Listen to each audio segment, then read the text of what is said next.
Come on, diehards.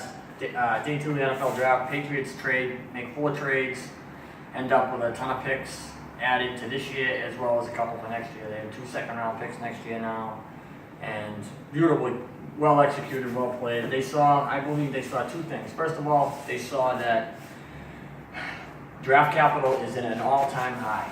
I've never seen it this high, where Buffalo moves up 5 spots, gives up 2 second-round picks. Arizona, 5 spots behind them, does the exact same thing and gives up a 3rd and a 5th. 2 picks are going to fluctuate up unless it's a first rounder. And that is why having 2 second-round picks puts them in a good spot. And keep in mind, if they do not take a quarterback today, it also puts them in a good spot to trade back into the first round next year to get that guy, if they do so covet. They settled on moving back. They traded 63, then they moved back in and got Duke Dawson, a 5'10" quarterback out of the University of Florida. Dawson has a nose for the ball. 17 passes defended in his last 18 games. That's almost 1 a game. That's ridiculous. He is 5'10", 202 pounds. He ran a 4.7 40, which is slow. However, he does have a little bit of size carrying the 200 pounds. And he is played 48 games, 6 interceptions, 3 INTs for touchdowns. So that shows he has a little bit of good ability. 82 tackles in his career and 23 passes broken up. Guy that they targeted, Isaiah Wynn.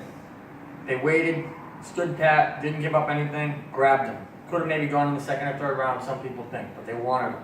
Sonny Michel, 31st pick overall. They wanted a playmaker. They saw that Rashad Penny went. That threw them off a little bit because now you got Penny, Barkley gone. Obviously, they wanted 1 out of the 3 at least. They get Sonny Michel at 31. Good pick. They wanted him, I believe. Dawson, they traded back into the 2nd round to get him.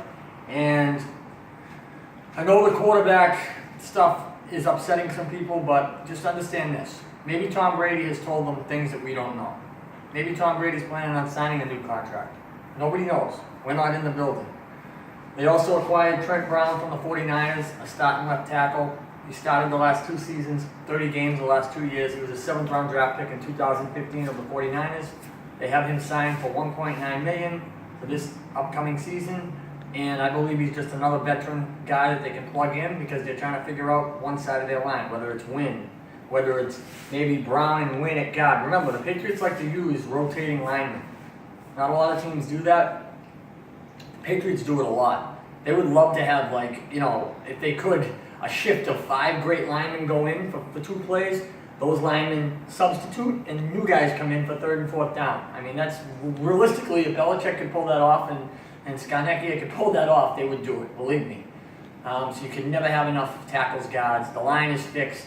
They now have depth at the line, which is something that we never thought we'd say a few days ago. They go into today, guys to look at: Luke Falk, Kyle Lauletta, Mike White at the quarterback position. I don't think they're taking Logan Woodside. If they do, that's an end of the draft pick, just because they're taking for a position, not best available. We'll see what happens. I think so far so good. They really did a good job in this draft. This draft could have been crazy and set them back a long time with them jumping the gun on some certain things, and they didn't do it. They held firm, and I like my chances. The Patriots do this almost every year. They load up for the next coming years, and it works. Talk to you sometime today. Rounds 4 through 7, starting at noon.